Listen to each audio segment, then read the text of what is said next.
இடம்பொருள் நேயர்களுக்கு வணக்கம். ஸோ இப்போ பார்த்தீங்கன்னா இந்த ஆஹா கல்யாணம் சீரியல்லாம் நம்ம பார்க்குறத விட்டு கொஞ்சம் நாளாகவே ஆயிடுச்சு. ஏன் அப்படின்னு பார்த்தீங்கன்னா நடுவில் கதையில் ஒரு மாதிரி போகிற விதமே ஒரு மாதிரி ரொம்ப ஸ்லோவாக போகிற மாதிரியும் நமக்கும் ஒரு பெரிய ரீச் இல்லாத மாதிரியும் அதில் இருந்தது மட்டும் இல்லாமல் கதையில் யார் ஹீரோ அப்படின்னு நமக்கு ஒன்றும் புரியவே இல்லை. சூர்யாங்கிற கதாபாத்திரத்தை எந்த அளவுக்கு மண்ணில் போட்டு புரட்டி எடுக்க முடியுமோ அந்த அளவுக்கு எடுத்துகிட்டு இருந்தாங்க. மகா ஆரம்பத்தில் இருந்த துடுக்குத்தனமும் அந்த பேச்சும் அதெல்லாம் தாண்டி இப்போ எப்படா நம்மளை இவரை காதலிக்க வைக்கிறதுங்கிற மாதிரியும் இப்போ பாவமாக பம்மி இருக்க மாதிரி விஷயங்களும் நடந்துச்சு.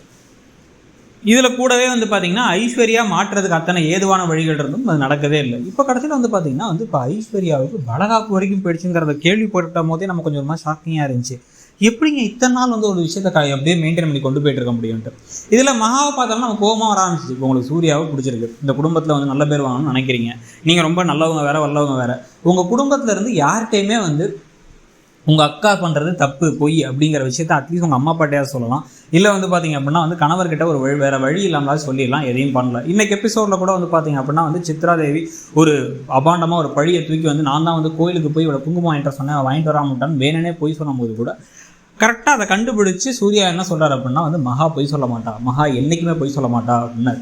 ஆனால் அப்படிப்பட்ட மனுஷன் தலையில் இடி விடுற மாதிரி ஒரு சம்பவத்தை இப்போ நாளைக்கு சித்ரா பண்ண போகிறாங்க. மோஸ்ட்லி அந்த டாக்டர்கிட்ட பேச போகிறாங்கன்னு நினைக்கிறேன். டாக்டர்கிட்ட பேசியோ இல்லை ரிப்போர்ட்டெல்லாம் ஏற்கனவே அழிச்சிட்டாங்க வேறு இவங்க ஐஸ்வர்யா.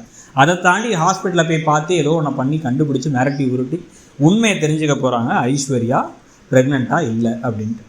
ஸோ ப்ரெக்னெண்ட்டாக தெரிஞ்சதுக்கு பிறகு தான் பார்த்தீங்கன்னா வளகாப்புலாம் சந்தனம் பூசிட்டு இருக்கும் பொழுது நேராக சித்ரா இந்த விஷயத்தை சூர்யாட்ட சொல்லி 2 பேரும் நேராக கிளம்பி சட்டெல்லாம் எட்டி உடச்சி தள்ளுறாரு சூர்யா. அப்படி என்ன கோபம் அப்படின்னு இந்த பக்கம் எல்லாம் மாற்றி எல்லாம் கத்திக்கிட்டு இருக்கும் பொழுதே என்ன சொல்கிறாங்க அப்படின்னா சித்ரா நேராக போயிட்டு ஐஸ்வர்யாவை பிடிச்சி இழுத்து வயிற்றுலேயே தட்டுறாங்க. ஐயோ புள்ளத்தாச்சி புள்ள வயிற்று தட்டுறியே அப்படின்னு ராஜலட்சுமிலாம் இங்கே கொந்தளிச்சுக்கிட்டு இருக்கும் பொழுது டபக்குன்ட்டு அந்த இதை எடுத்து அந்த வயிற்றுல இருந்து அந்த துணி தலையணையை போட்டு தூக்கி காமிச்சு அந்த பக்கம் அப்படியே எல்லாரும் ஷாக் ஆகிறாங்க. ராஜலட்சுமி ஷாக்கு, இந்த பக்கம் ஐஸ்வர்யாவுடைய அம்மா அப்பா எல்லாரும் ஷாக்காகி உட்காந்துருக்குற அந்த நிலமையில தான் பார்த்தீங்க அப்படின்னா இப்போ மகாவுக்கு புரிஞ்சிருச்சு நம்ம ஒரு பெரிய தப்பு பண்ணிட்டோம்.